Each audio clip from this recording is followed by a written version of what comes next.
What is going on, everybody? It's Jay, aka It's a News Story, and we're finally here. It has been the longest week possible trying to really stay mentally afloat with this game. We finally had URAUME announced again. This time, not taken away. I was going to wait for all of the news to come out for global, but the global social media team frustrates me so much because they take absolutely forever to get all their news out. And JP Twitter does not take this long to get all of their news out. In fact, I'm pretty sure most of, if not all of the news for JP that's prevalent today was out like an hour or so beforehand. We got all this stuff. So we got URAUME, the weekly polls. We're also getting the new chapter launch memo select gacha on the exact same day. Thanks, I guess. So we're getting two events on the exact same day. We're getting URAUME and we're getting the select gacha. Now, the probability for 3 selected SSR characters are increased. Now, we got the boy Jogo, Kusakabe, and Megami. Okay. Now, obviously, there'll just be flat out more details about the select gacha in question when they actually come out for the game. Now, in terms of me actually summoning for these characters, because there was this very weird gap period between URAUME's release and this, right? Actually, I can't even say a really weird gap period, because like initially I was considering it because URAUME was coming out the week prior, and I'm like, okay, depending on how many cubes I spend on URAUME, we'll probably do this. But since they're both dropping on the same day, I don't know if I want to summon on this, because this is just going to be like an extra filler summon video. But it's like no reason to do like a filler summon video if we have like a main course just chilling right there. We're also getting the Strike While the Panda is Sleeping gacha event, which is literally just you either have one guaranteed SSR character or you have an SSR character probability out of 4 chances. So the 4 chances is a 25% chance for an SSR character in 4 multis. So for you free-to-play players out there, just take the guaranteed SSR. Take the guaranteed SSR and keep it going, or you have 4 chances to get screwed over. Me personally, I'm taking the 4 multis because I don't really need the guaranteed SSR because it's on the standard banner. So there's a high likelihood I'm going to get a SSR that I already have A5. So I'm doing the 4 multis just to get soul shards to save up for the next standard banner update personally. And then we're also getting the main story chapter 3 update as well, which means more cubes and more EX missions, which is nice. So on top of having URAUME and this new banner, we have new content to actually get cubes from. But the last thing that, again, they've been announcing this stuff for hours at this point. They still haven't announced the event, like the map event that comes with URAUME's banner. Again, the greatest social media team of all time, without a shadow of a doubt, undisputed champions of advertising that I'm working with here. I love making content for this game. You can hear the excitement in my voice at almost 6 o'clock in the morning. But yeah, 2 events for global, 2 banners, all in 1 week. You guys will see me summon for URAUME. This is a heavy maybe, and if I do summon on this banner, it's going to be like very last second, like right before it leaves. But again, I'm still saving up pity points on Season 3 Yuji's banner. It's at like 200 pity right now. We're going to make like a follow-up summon video on that to get like the guaranteed pity. And we're also doing a video on URAUME because I want to get every single new unit, and every single unit that's on this banner I already have. Now, onto the more important stuff, the things that actually make me happy. Because I'm gonna be honest with y'all, the little 1 week delay with URAUME. That's all. It really did annoy me a lot. But KENJAKU got announced for JP.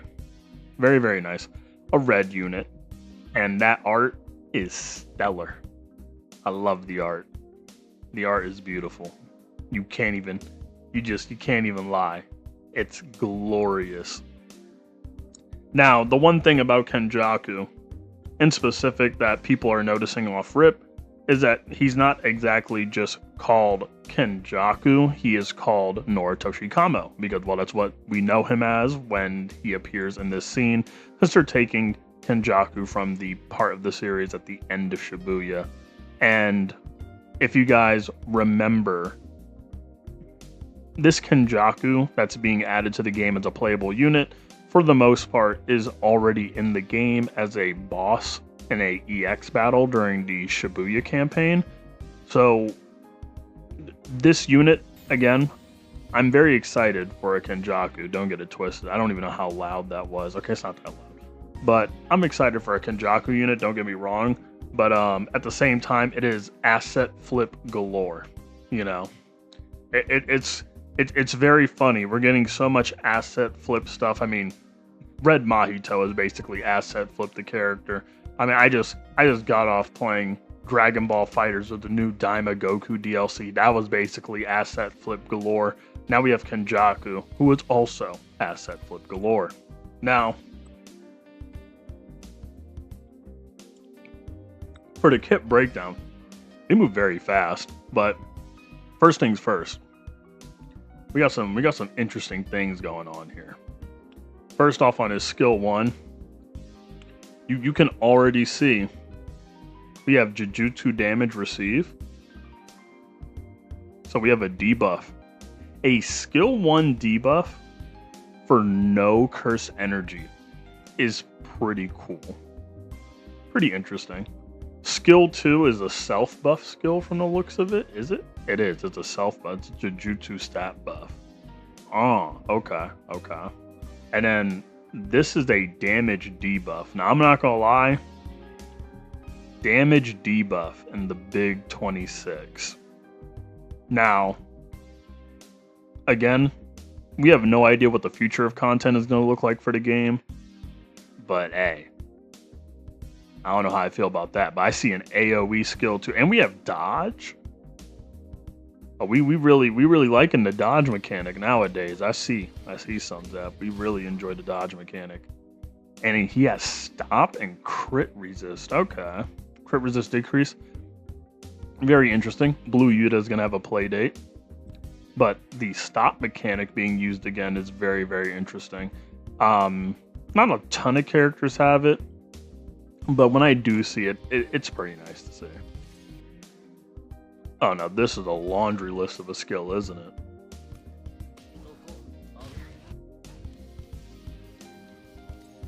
It didn't even really show anything. Like it kind of just happened. That was it. But from the little translations we got, he increases his own break damage. Deals ranged Jujutsu damage. I mean, who would have thought?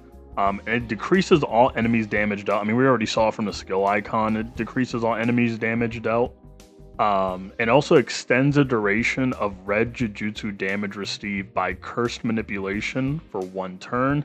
So it looks like whatever turns that the skill 1 debuff is applied, it gets, I wouldn't say reset, but extended by skill 3, which is very similar to Blue Yaga's buff rotations. So pretty interesting nonetheless. And it also increases enemy break damage received if the target is a formidable foe. Blue Yuta vibes off rip. All in all, not the craziest skill. Not the like, from a surface level analysis, I ain't too moved at the moment. But the ultimate, let's see, is that another Jujutsu stat debuff right there, question mark? Yeah, wait, not stat debuff, but Jujutsu damage received? Yeah, it looks like, yep. Okay, same symbol.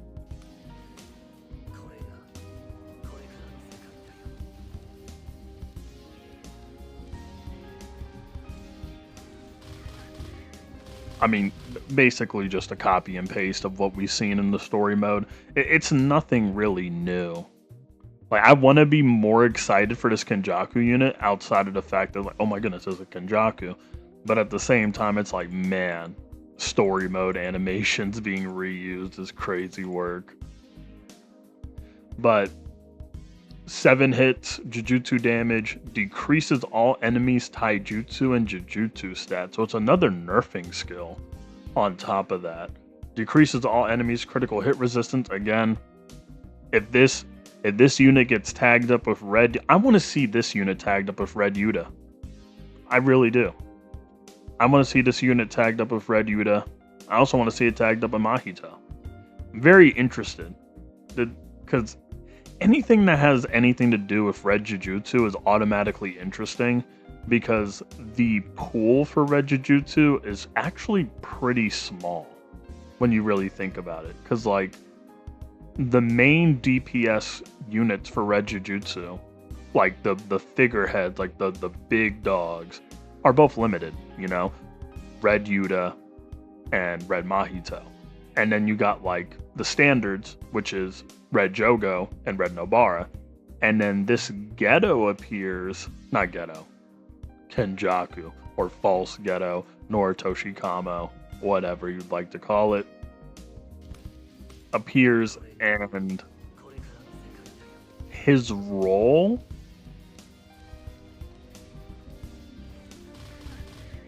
because again I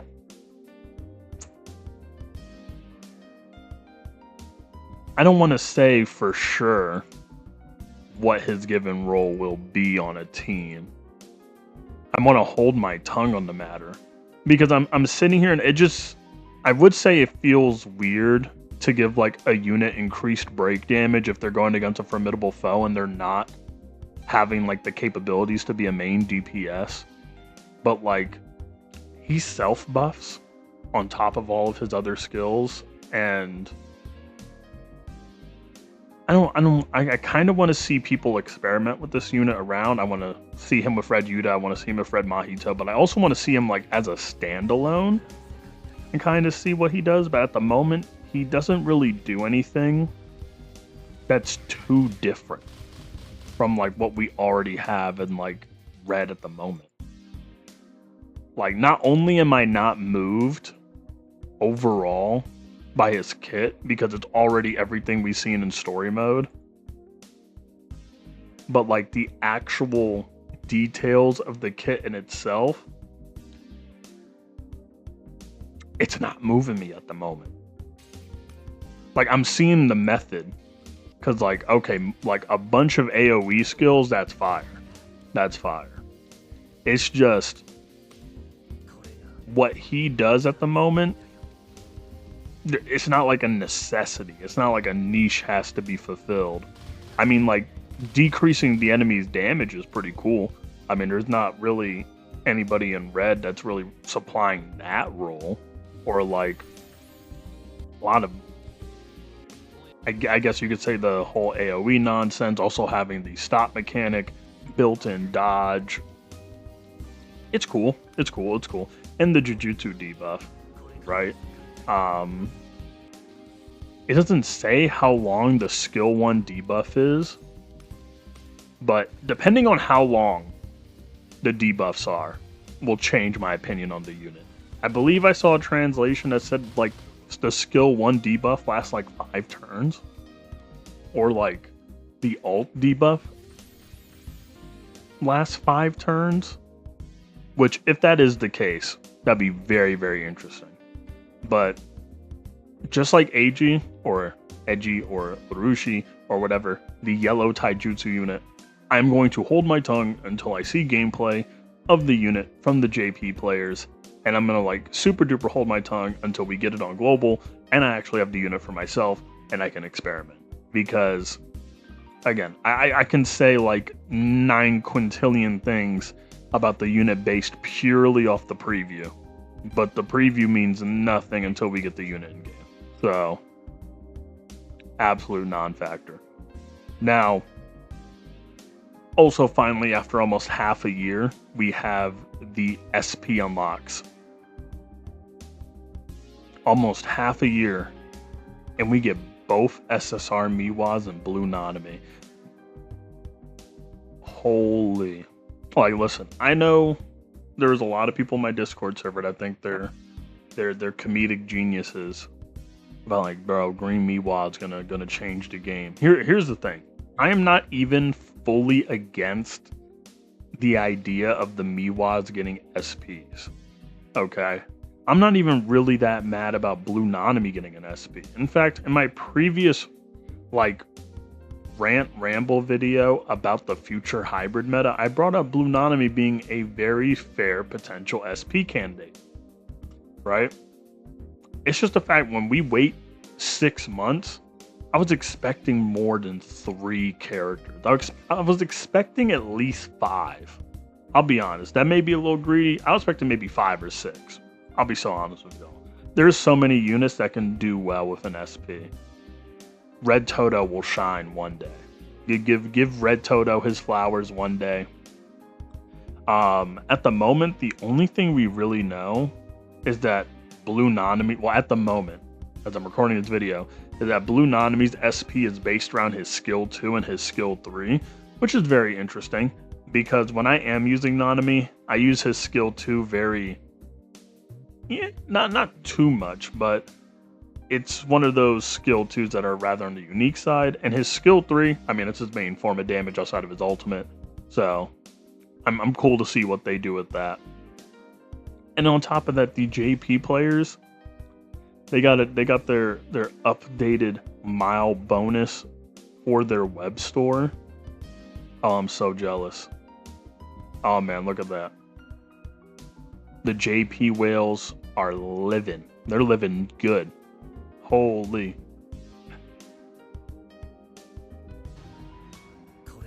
Oh yeah, and they just had the full trailer right here.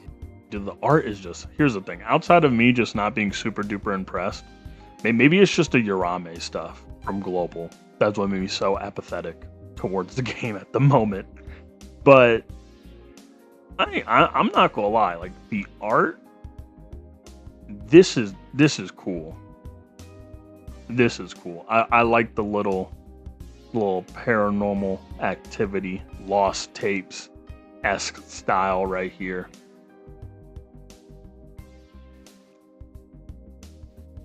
Especially the little trailer here, but we're not going to cover the whole trailer. Even though I'm not super duper impressed with what I initially seen, the art is stellar. That's all. The art is stellar. I need this as my wallpaper on Phantom Parade when he comes to Global. Again, holding my tongue on the unit at the moment. I'm not exactly super duper blown away with what I saw. And the fact he's basically just asset flipped the character. If you went against the EX mission KENJAKU, you already know what this entire unit's all about. But yeah, that's really it. News, I would say, is pretty okay. I feel like I would be more excited if last week just didn't happen. I don't. That's the best way I can explain it. I would be more excited if last week just wasn't what it was. But thankfully, we're approaching May. That's half anniversary season. Hopefully the hype will shoot back into the game and into my heart, so I can enjoy making Phantom Parade content once again for y'all. But yeah, that's it for me, guys. Shoot a like, give a comment. Let me know what you guys think. Do you guys still have a very bad taste about last week's shenanigans involving URAUME? How do you guys feel about KENJAKU? Are you guys excited? Are you going to summon? Because I know some JP players watch this channel, so let me know if you guys are going to summon for KENJAKU. Do you guys feel like he's going to be a must summon for y'all? I'm still not sure. I feel like I'm going to have to talk to a few people about the unit before like I really have a cemented opinion. But let me know in the comments down below. Subscribe if you enjoyed the videos and you want to see more in the future. We daily upload on this channel for as long as possible. And join the Discord. It's in the channel bio. Anyway, that's it for me. It's been Jay. aka its early morning commentary story. And I will see you guys later.